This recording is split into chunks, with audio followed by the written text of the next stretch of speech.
We all believe that Ruby is the guardian Remnant needs.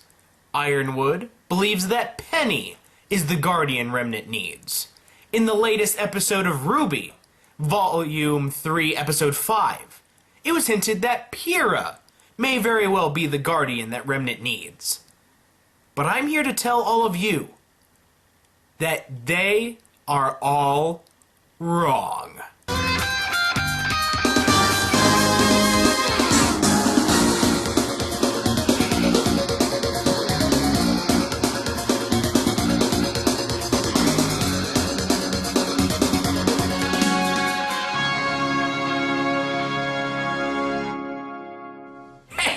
Everybody out there in YouTube land, Jake of the OneManBand is back again, and welcome to another RWBY theory. And this time, we're taking a look at what it takes to be a guardian, and who of the cast of RWBY is most likely to be the guardian of Remnant. So let's break it down with the very beginning, with the definition of guardian. The definition of guardian is a defender, a protector, a keeper. So we know that the guardian of Remnant is going to have to be a defender of the innocent, a protector of humanity, and a keeper of the ways humanity has that has kept it in peace. A keeper of those ideals. So who better than to be a guardian than a huntsman? Someone who was born out of the peace that humanity created once they decided to forge together as a combined unit. And since huntsmen are the strongest and most highly skilled fighters in the entire world, who better to defend and protect the citizens of Remnant? Now, I know what you're all thinking right now. We already know this. We already know that a huntsman is going to be the guardian of the world. We already knew this. Yes, that is true, and we even have some candidates already. We have a lot of candidates that we all think are guardian material.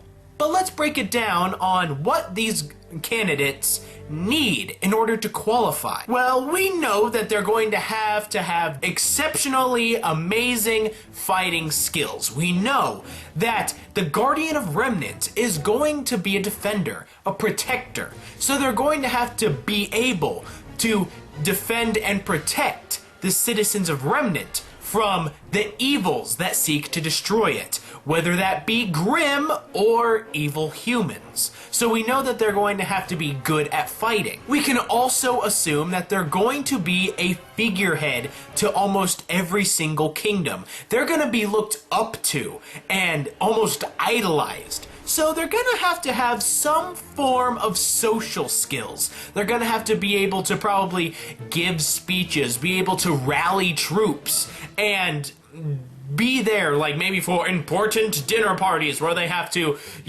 blend with the crowd. So we know that social skills are also probably going to have to play a part. And of course, we're going to have to know what the condition of their soul is. Because at the very beginning of RWBY, Ozpin states, "But perhaps victory is in the simpler things that you've long forgotten. Things that require a smaller, more honest soul." And it's that kind of soul that a guardian needs. One that's pure, one that's simple, one that won't be corrupt by other people's influences, one who will stay true to the course that they have set and the course of being a guardian. And I'm also going to bring in inspiration into the fact, just because I think inspiration is a big part of any character. So let's start breaking down some characters, shall we? Now, we're going to start off with probably the most obvious of all of the Guardian potentials, Ruby Rose. You have silver eyes. Now, whether the silver eyes may be a reason why she may be the Guardian, or maybe just reminding Ozpin of her mother, is yet to be seen. But what we do know is Ruby is amazing at fighting. She is able to take out multiple Beowulfs at a time.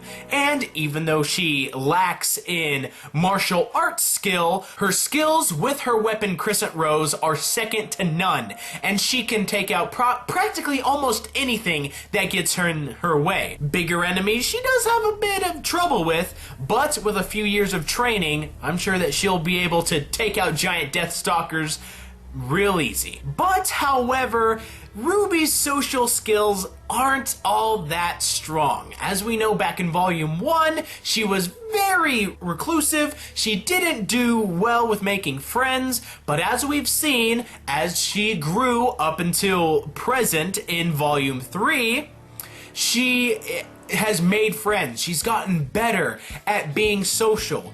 But to the point of going in front of multiple people, maybe giving a speech or rallying troops, I think Ruby may have some trouble with that as of right now in the series. Her inspiration? Little Red Riding Hood. Now, the inspiration Little Red Riding Hood doesn't really give off a protector, a mighty warrior. It isn't anything like that. Little Red Riding Hood was simple. She went to Grandma's house to give Grandma some goodies. And then she ended up getting eaten by a wolf. And later saved by the huntsman. So, inspiration doesn't really help her in this debate. Yet, it is with her soul that lies the strength of the reasoning why she may be a guardian. It is her that is shown when Ozpin is talking about the simple and honest soul. And as we later learn, Ruby's drive to be a huntress is simple, it is pure. Stories of heroes and monsters, they're one of the reasons I want to be a huntress. As a girl, I wanted to be just like those heroes in the books, as someone who fought for what was right and who protected people who couldn't protect themselves. She simply wants to help people because she believes it is the right thing to do, and she wants to be a hero, like the legends of old. What can be more simple than that? Than to be a hero just to be a hero. Not for any type of gain, not for reward, but just to do the right thing. Well, that's why we're here. To make it better. And if that isn't a simple soul and a guardian soul, then I don't know what is. Next, let's move on to Penny, Ironwood's candidate for guardianship. Now, as fighting skills go, Penny is a super fighting robot.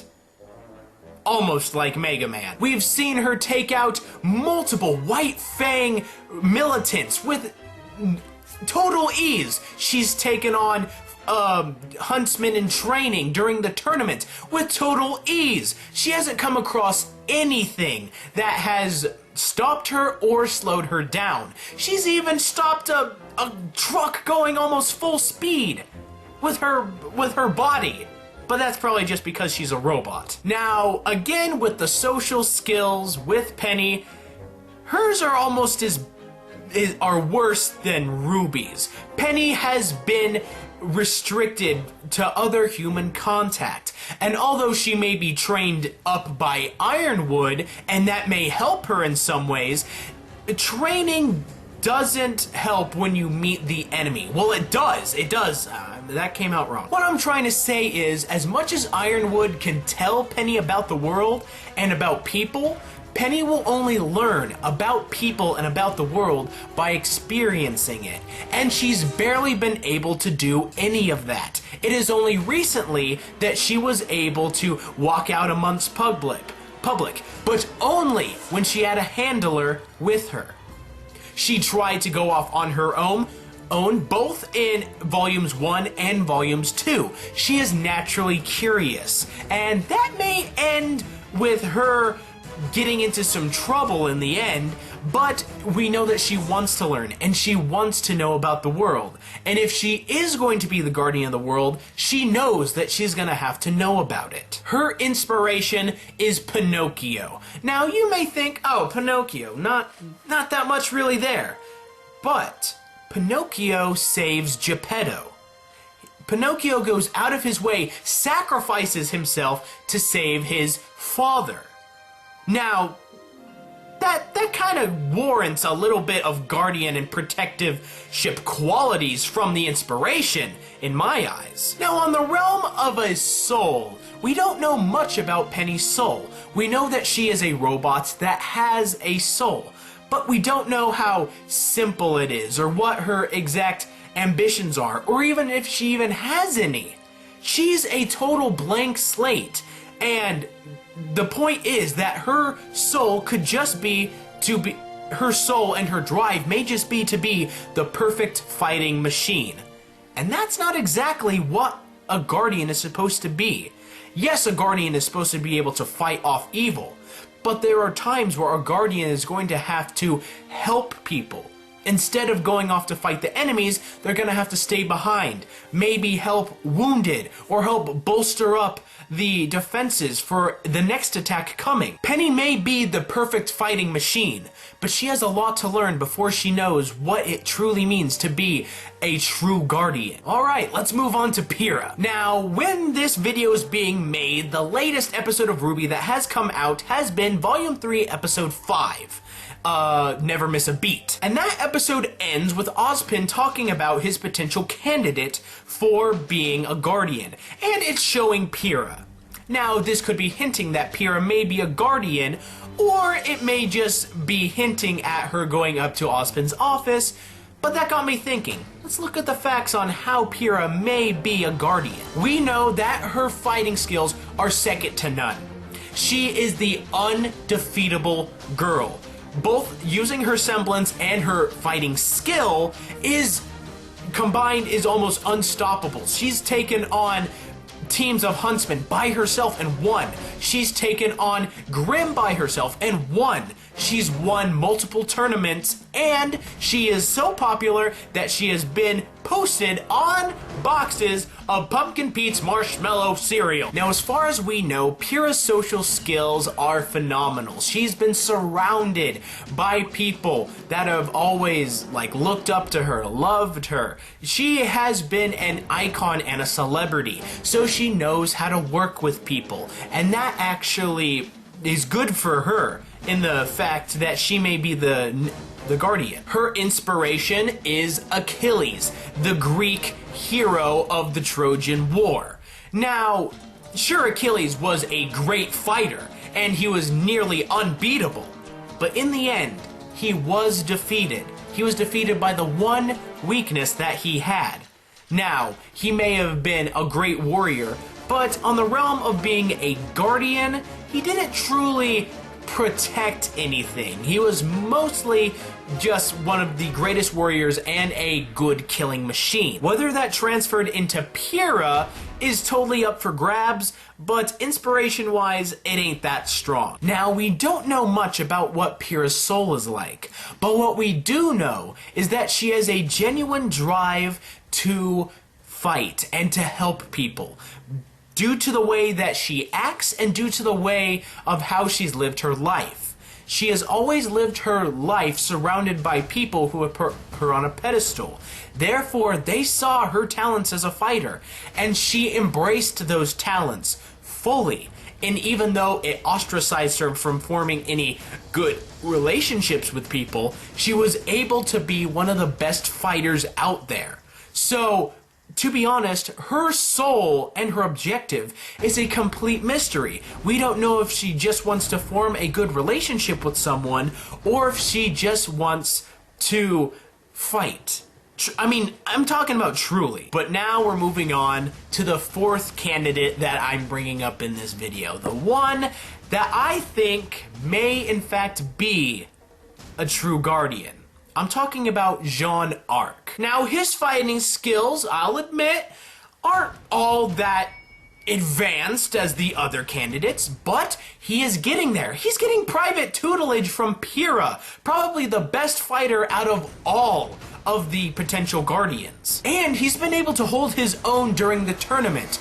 And the tournament only accepts people of exceptional skill. And it's only people of exceptional skill that move on. And we know that his team has indeed moved on. His social skills, while he does state to be socially awkward, I see that he can be someone who people can rally behind. He can very much well be the workman's hero. He pretty much came from being a nobody, somebody who snuck his way into Beacon, and now he's rising up to the top to be one of their greatest fighters. And even though he did say he was socially awkward, like I said before, his social skills are amazing. He was willing to put on a dress just to make Pyrrha feel better, and that takes some balls. And if it's that kind of gumption, that kind of drive, that will get people to get behind you when you say, follow me. People will remember that he looks out for the people he cares about.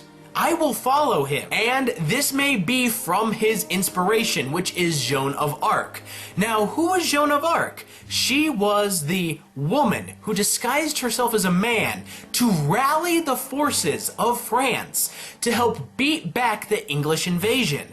She was a guardian, a protector of France. And it is due to her leadership, her drive, that allowed the French to push the English back. And even though she was betrayed in the end, she was still seen as a protector and a guardian of France. So Jaune very well may be a guardian of Remnant. Now, on the condition of his soul, the one instance where I kind of got a look into his soul was when he was confiding to Pyrrha that he snuck his way into Beacon. He states in this scene that his father and his grandfather were both heroes. He comes from a line of heroes, and he wishes to be like them. He wishes to be a hero, be someone who will be out there on the front lines, helping people. Now, it may be this drive that caused him to lie to get into Beacon that may stain his soul, but I think his intentions are pure. He wishes to be a hero, kind of like RWBY. He wishes to be a hero of legend, like his ancestors. The bottom line is, Jaune pretty much isn't doing this just for himself. He's doing it for the memory of his ancestors and because he believes it is his destiny and the right thing to do. So with all those said, I have to say that the guardian that should be the guardian of Remnant of these four candidates, it's honestly between RWBY and Jaune for me. But there's one thing that we missed. One key element that pretty much everyone, almost everyone, except for a few, have missed. What is the main drive of RWBY as a series? What is the one thing that has been driven into our heads since the very beginning? What is the one thing that all of these Guardian candidates have learned to have? Teamwork. Teamwork is the key thing in RWBY. It is the thing that has been hammered into our head since the very beginning. RWBY had to learn to have a team. She had to learn to rely on the team. She had to learn to be a team leader. Jaune had to learn that he had to stand by his team from the very beginning. Pyrrha had to learn that having a team meant having people who were close to her on a personal level. Penny is going to have to learn that teamwork is more than just one person overpowering an entire team. And that's why I believe that all of these candidates being potentials for Guardians is almost sort of wrong. If you look at pretty much any big fantasy epic where a chosen one is stated, look at it more closely. In Star Wars, is Anakin Skywalker truly the chosen one? Or is it Luke Skywalker? And it is only through both of their efforts that the Sith are destroyed and balance is brought back to the Force. In Harry Potter, yes, Harry is the chosen one, but only because Voldemort chose him to be. He could have very well have chosen Neville Longbottom to be the chosen one. And who is the one who stands up against Voldemort once everyone thinks Harry is dead? Neville. And who is the one who strikes the killing blow on the last of Voldemort's Horcruxes? Neville. It is due to the efforts of Harry and Neville that the evil of Voldemort is brought down. In Lord of the Rings, Frodo is chosen to carry the ring, and says that he will carry the ring. But it is only through the efforts of his friends that he's able to destroy it. If Samwise hadn't have gone with him, Frodo would have been killed 100 times over. If Aragorn hadn't gone to help the Riders of Rohan, then the Riders of Rohan wouldn't have been able to help the Kingdom of Gondor. If Merry and Pippin hadn't encouraged the Ents to attack Isengard, Isengard would have overthrown Rohan. What I'm trying to get at is, even when it is stated that there is one chosen one, it's a lie. There's actually more. There may be one person who is put up on a pedestal, but it is through teamwork and through other people that they are able to stay there. What I'm getting at is that we're not looking for one guardian. We're looking for a team of guardians. And for the heck of it, I'm gonna put up some examples of what that team might be designated as. It may be designated as Team Guardian, Team Vanguard, Team Savior, Team Protector. Now, you can look down at these names and come up with some people that may fit the bill. You may say, oh, well, Sun Wukong can go there, or Velvet Scarlatina can go there, or Jean can go there, and Penny can go there, maybe Nora can go there. But if you look closely, a majority of every single one of these team names has one letter in common, and that letter is R. And the only person who fits R is Ruby Rose. So, whether or not she is the true guardian, I believe that Ruby Rose will indeed be a part of this team of guardians that will be the ones to protect Remnant from the evils that seek to destroy it. But hey, those are just my thoughts, and I may be totally wrong.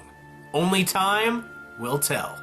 Hey guys, I hope you enjoyed this RWBY theory of mine. I loved this theory and I loved coming up with it, and I gotta thank a bunch of people who came forward and were all like, oh, well, this person could be a guardian, or like, well, what about the concept of Team Savior? I remember that, so I just can't thank you guys enough, and if you guys believe in this theory or think that I missed anything about it, be sure to leave it in the comments below. And hey, if you thought I got anything completely wrong, leave that down there too. And any crackpot theories that you also have, leave that down there as well. And before you go, be sure to like, favorite if you've enjoyed, and subscribe if you feel inclined to. I enjoy doing RWBY theories like this, and hey, if you guys can get behind this theory, then hey, maybe I can get you to believe some other theories. I'm gonna throw up some video thumbnails right here that will take you to other videos that I've done, other RWBY theories and RWBY reviews in general. So if you want to watch them, you can. And until then, this has been Jake of the OneManBand. I want you to be a good person, tip your waitresses, keep moving forward, and I'll see you guys next time.